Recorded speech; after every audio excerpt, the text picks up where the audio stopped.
السلام علیکم ویورز، ہمارے چینل پر خوش آمدید۔ اماں، آپ کیوں پیچھے پڑی ہیں میرے؟ میں نازش سے ہرگز شادی نہیں کروں گا۔ کیوں؟ کیا برائی ہے اس بچی میں؟ اتنی اچھی لڑکی ہے، وہ تمہارے تو ناک کے نیچے کچھ نہیں آتا۔ تم نے نہ جانے میرے مرنے کے بعد اپنا گھر بسانا ہے۔ میرے کتنے خواب ہیں، میں اس گھر میں اپنے پوتے پوتیوں کی کھلکھلاہٹ سنوں، مگر تم نے تو جیسے قسم کھا رکھی کہ میرا جینا مشکل کر کے رہو گے۔ اماں، آپ کو کیا ہو جاتا ہے؟ کیوں ایسی باتیں کرنے لگتی ہیں؟ آپ جانتی ہیں نا، میں ایسی لڑکی سے شادی کرنا چاہتا ہوں جو مجھ سے ڈر کر رہے، اور نازش میں آخر لڑکیوں والا ہے ہی کیا؟ بچپن سے اس کو دیکھتا آ رہا ہوں، کبھی لڑکوں کے ساتھ جھگڑا تو کبھی گلی میں کرکٹ کھیلنا، اس کا بچپن سے ہی پسندیدہ مشغلہ ہے۔ اب آپ کیا چاہتی ہیں کہ میں ایک مردنما لڑکے سے شادی کر لوں، جس میں نہ تو لڑکے اور لڑکی کی تمیز ہو اور نہ ہی کسی مرد کا لحاظ؟ آپ جانتی ہیں، مجھے شروع سے ہی ایسی لڑکیاں بہت بری لگتی ہیں جو لڑکے اور لڑکیوں میں برابری کرتی ہیں۔ اسی لیے میں نازش سے ہرگز شادی نہیں کروں گا، اور اگر آپ کو یہی شوق ہے کہ اس گھر میں نازش ہی آئے تو آپ ارسلان کی شادی کیوں نہیں کروا دیتی؟ نازیہ بیگم ریحان کی باتوں کو سن کر آگ بگولا ہی ہو گئی تھی۔ تمہیں اس کے ساتھ شادی نہیں کرنی تو مت کرو، مگر اب میں اس کے بارے میں ایک لفظ نہیں سنوں گی۔ اور رہی بات ارسلان کی، تو وہ نازش سے شادی کر لیتا اگر وہ رحیلہ سے محبت نہ کرتا ہوتا۔ مگر ریحان کو یہ بات بھی بہت بری لگی تھی کہ ارسلان کو نازش سے شادی کرنے میں کوئی مسئلہ نہیں تھا۔ ایسے کیسے ممکن تھا؟ نازش جیسی لڑکی سے بھلا کوئی کیسے شادی کر سکتا تھا؟ ریحان، تم مانو نہ مانو، ایک روز ایسا آئے گا جب تمہیں پچھتاوا ہوگا کہ تم نے نازش جیسی لڑکی کو ٹھکرا دیا۔ ریحان اپنی ماں کی بات سنتے وہاں سے غصے سے چلا گیا، مگر اس کے دماغ میں صرف ایک ہی بات چل رہی تھی کہ ہر کوئی نازش کو اتنا پسند کیوں کرتا ہے۔ ریحان نے دل ہی دل میں سوچ لیا تھا کہ اب وہ نازش سے اس بات کا بدلہ ضرور لے گا۔ اس کی ماں نازش کی وجہ سے اس کے ساتھ ناراض ہو رہی تھی۔ ریحان جیسے ہی حویلی سے نکلا تو سامنے نازش کو لڑکوں کے ساتھ کرکٹ کھیلتے ہوئے دیکھ کر آگ بگولا ہو گیا۔ تمہیں کوئی اور کام نہیں ہے؟ کوئی لڑکیوں والا کام بھی کر لیا کرو، ہر وقت بس لڑکا بننے کا شوق ہے۔ جاؤ اندر اور جا کر طریقے سے سر پر دوپٹہ لو۔ مسٹر ریحان، آپ کو کیا تکلیف ہے؟ میں آپ کے گھر تو نہیں کھیل رہی، اپنے گھر ہی کھیل رہی ہوں نا۔ اور پھر جب میرے ماں باپ کو اس بات پہ اعتراض نہیں ہے تو آپ کو کس بات کا اعتراض ہے؟ میں آپ کی پابند نہیں ہوں۔ آگے سے مجھ پر روب چلانے سے پہلے 10 بار سوچ لیجئے گا، ورنہ مجھ سے برا کوئی نہیں ہوگا۔ نازش کے ایسے دو ٹوک بات کرنے پر آس پاس والے بچے ریحان پر ہنسنے لگے۔ ریحان کا غصہ سوانے سے بھر تھا۔ نازش تو وہاں سے جا چکی تھی، مگر ریحان کے دل میں اپنے لیے نفرت مزید بڑھا گئی تھی۔ وہ نفرت کی آگ میں جلتا یہ تک بھول گیا تھا کہ نازش اس کے چچا کی بیٹی ہے، اور کوئی تو خاص بات ہوگی اس میں جو ہر کوئی اس کی اتنی تعریف کرتا ہے، مگر اس کی اتنی تعریف ریحان سے کہاں برداشت ہونی تھی۔ ریحان بچپن سے ہی کچھ اکڑ مزاج اور مغروری شہزادہ تھا۔ شخصیت میں ایک عجیب سا روب تھا، اور وہی روب اس کو مغرور بناتا تھا۔ ریحان بچپن سے ہی بے حد خوبصورت لڑکا تھا۔ ریحان اور ارسلان اپنے ماں باپ کے 2 بیٹے تھے، جبکہ اس کے چچا کی صرف ایک ہی بیٹی تھی۔ شروع سے ریحان کی اور نازش کی کبھی بنی نہ تھی۔ وجہ نازش کی ذہانت تھی، اور اس کی ذہانت ایسی تھی کہ پورے گاؤں میں اس جیسا ذہین بچہ کوئی نہیں تھا۔ ہر کوئی نازش کی تعریف کرتا نہیں تھکتا تھا۔ اس کی عقل مندی اور اس کی کامیابی کو دیکھتے ہوئے بچپن سے ہی نازیہ بیگم کا خواب تھا کہ وہ اپنی دیورانی کی نازش کو اپنے گھر کی بہو بنا لے، کیونکہ ریحان ارسلان سے زیادہ خوبصورت تھا۔ اسی لیے وہ ہمیشہ نازش اور ریحان کے رشتے کے بارے میں سوچتی رہیں۔ بچپن سے ہی ریحان کے دماغ میں نازش کو لے کر نازیہ بیگم نے کچھ نہ کچھ ڈالنا شروع کر دیا، مگر ریحان تو بڑا ہو گیا، لیکن نازیہ بیگم کا دماغ بڑا نہ ہو سکا۔ وہ آج بھی نازش سے نفرت ہی کرتا تھا۔ نازیہ بیگم کی سب کوششیں بیکار چلی گئی تھیں، کیونکہ ریحان نے جوان ہوتے ہی صاف الفاظ میں باور کروا دیا تھا کہ وہ نازش سے کسی صورت میں شادی نہیں کرے گا، کیونکہ نازش کے ماں باپ نے اپنی اکلوتی بیٹی کو وقت کے ساتھ ساتھ حالات سے لڑنا اور سب کا ڈٹ کر مقابلہ کرنا سکھا دیا تھا، اور ریحان کو یہ بات بہت بری لگتی تھی۔ وہ چاہتا تھا کہ اس کی بیوی اس سے ڈرنے والی ہو، اس کے قدم سے قدم ملا کر چلنے کی جگہ اس سے 2 قدم پیچھے چلنے والی ہو۔ ایسا نہیں تھا کہ ریحان ذہین نہیں تھا، مگر ریحان کے مقابلے میں نازش زیادہ ذہین تھی۔ جب سے نازش کو پتہ چلا تھا کہ ریحان اس سے چڑھتا ہے، تب سے ہی نازش بھی جان بوجھ کر ریحان کو ہر بات پر چڑھاتی تھی۔ وقت کے ساتھ ساتھ ریحان نازش سے مزید نفرت کرنے لگا، اور وہ نفرت اس قدر بڑھ گئی تھی کہ اب ریحان نازش کی شکل دیکھنے کا بھی روادار نہیں تھا۔ ریحان غصے سے واپس حویلی میں چلا گیا اور اپنے کمرے میں جا کر نازش کے بارے میں سوچنے لگا، مگر یہ سوچ کم از کم مثبت نہیں تھی۔ وہ اپنے دماغ میں کیا مفروضات پیدا کر رہا ہے کوئی نہیں جانتا تھا، مگر قسمت اس کے ساتھ کیا کھیل کھیلنے والی ہے اس بات سے بے فکر وہ نازش کو نیچا دکھانے کا راستہ تلاش کر رہا تھا۔ آج حویلی کی بیٹی کی شادی تھی، مگر وہ 3 ماہ کی حاملہ کسی کو یہ تک نہیں بتا سکی تھی کہ وہ کسی اور سے محبت کرتی ہے اور اس کی اولاد اپنے اندر پیدا کر رہی ہے۔ تیار ہو گئی تم، اب چپ چاپ باہر جا کر نکاح قبول کر لینا، ورنہ تمہارے ابا تمہیں زندہ درگور کر دیں گے۔ اماں، آپ اتنا بڑا ظلم کیسے کر سکتی ہیں؟ آپ جانتی ہیں نا کہ میں ذیشان کے نکاح میں ہوں۔ خاموش لڑکی، اب دوبارہ یہ بات کی تو زبان گتھی سے کھینچ لوں گی۔ مگر اماں، کہا نا بس، اب ایک لفظ اور نہیں، تمہیں یہ نکاح قبول کرنا ہی پڑے گا۔ اماں، میں نکاح پر نکاح کیسے کر سکتی ہوں؟ آپ کیوں اتنا بڑا گناہ کر رہی ہیں؟ بس خاموش ہو جاؤ، میں اب ایک لفظ نہیں سنوں گی۔ تم اب کچھ نہیں بولو گی، میں باہر جا رہی ہوں، آدھے گھنٹے تک تمہیں بلائیں گے، خاموشی سے آ جانا۔ ذیشان، یہ لوگ میری شادی کر رہے ہیں، خدا کے لیے آ جاؤ۔ دیکھو نازیہ، میں تمہیں نہیں لے جا سکتا، اور جس کو تم شادی کا نام دے رہی ہو وہ شادی نہیں تھی، وہ تو بس دھوکہ تھا، جھوٹا نکاح تھا۔ نازیہ آنکھیں پھاڑے خاموشی سے ہر بات سن رہی تھی، مگر اس کو ابھی تک یقین نہیں آیا تھا کہ وہ جو سن رہی ہے وہ حقیقت ہے یا جھوٹ ہے۔ جس پر اس نے سب سے زیادہ بھروسہ کیا، اپنے گھر والوں کو چھوڑ کر اس کا ساتھ دیا، آج وہی اس کو اپنانے سے انکار کر رہا تھا، اس کے پاک رشتے کو ناجائز کہہ رہا تھا، جھوٹ فریب کہہ رہا تھا، دھوکہ کہہ رہا تھا۔ یہ کیسے ممکن تھا؟ وہ نکاح کیسے جھوٹ ہو سکتا تھا؟ نازیہ کی آنکھوں سے مسلسل آنسو بہہ رہے تھے۔ نہیں، یہ نہیں ہو سکتا۔ ذیشان، تم جھوٹ بول رہے ہو نا؟ تم جانتے ہو کہ میں تمہارے بچے کی۔ بس نازیہ، میں اب مزید کچھ برداشت نہیں کروں گا۔ تم نے کیا سمجھا تھا کہ تم کسی کے گندے خون کا الزام مجھ پر لگا کر مجھے پھنساؤ گی تو میں پھنس جاؤں گا؟ ہرگز نہیں۔ میں تمہیں سمجھ چکا ہوں، اور اتنا بھی جانتا ہوں کہ تم یہ سب جان بوجھ کر رہی ہو۔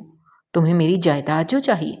ذیشان ابھی کچھ اور بھی کہتا، اس سے پہلے ہی نازیہ کے ہاتھ سے فون زمین بوس ہوا تھا، اور وہ جو کرنے جا رہی تھی وہ نہیں جانتی تھی کہ وہ ٹھیک ہے یا غلط۔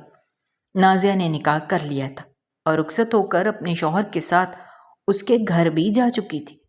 رات میں جب شوہر اس کے پاس جا کر بیٹھا تو نازیہ نے اس کو سب حقیقت بتا دی کہ حاملہ ہونے کی وجہ سے اکرم اور نازیہ کا نکاح نہیں ہوا، لیکن وہ جان بوجھ کر اس کے ساتھ آ گئی ہے، کیونکہ اگر وہ گھر پر رہتی تو سب کو پتہ چل جاتا اور اس کے ماں باپ کی بہت بدنامی ہوتی۔ نازیہ اکرم سے منت سماجت کرنے لگی کہ وہ نازیہ کو گھر سے نہ نکالے، بچہ ہونے کے بعد وہ دوبارہ نازیہ سے نکاح کر لے۔ نہ جانے یہ سب وہ کس امید سے کہہ رہی تھی، اور یہ جانے بغیر کہ اکرم یہ سب سننے کے بعد کس قدر دکھی اور غصے میں آیا تھا۔ وقت کا کام ہے گزرنا، تو وہ گزر ہی جاتا ہے۔ اکرم نے نازیہ کو اپنے ساتھ رکھ تو لیا تھا، مگر اس کی حیثیت اس گھر میں ایک خاص طور پر اکرم کی نظر میں کسی ملازمہ سے کم نہیں تھی۔ نازیہ کو اللہ نے بیٹے سے نوازا تھا۔ اس وقت اکرم نے اس بچے کو تو قبول کر لیا، مگر نازیہ کو بیوی بنانے کے باوجود آج تک قبول نہیں کر پایا تھا۔ شروع میں نازیہ اس بات میں بہت خوش تھی کہ اس کے شوہر نے اس کے بیٹے کو اپنا لیا ہے۔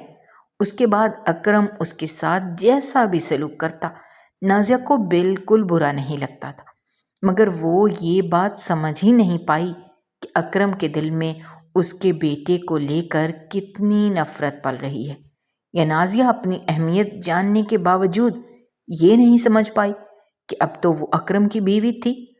ابھی بھی اگر نازیہ کی کوئی اہمیت نہیں تھی تو پھر اس کے بیٹے کو اتنی اہمیت کیوں دی جا رہی تھی؟ زندگی کے 10 سال اس نے ایسے ہی گزار دی، اس دھوکے میں کہ اس کے بیٹے کے ساتھ بہت اچھا سلوک کیا جا رہا ہے، مگر زندگی کے 10 سال بعد جب اس نے گھر میں ایک نیا مہمان آیا، تب اسے احساس ہوا کہ اس کے ساتھ تو ہر مرتبہ کی طرح اس مرتبہ بھی دھوکا ہی ہوا ہے۔ وہ کس طرح کسی سے اچھے کی امید کر سکتی تھی؟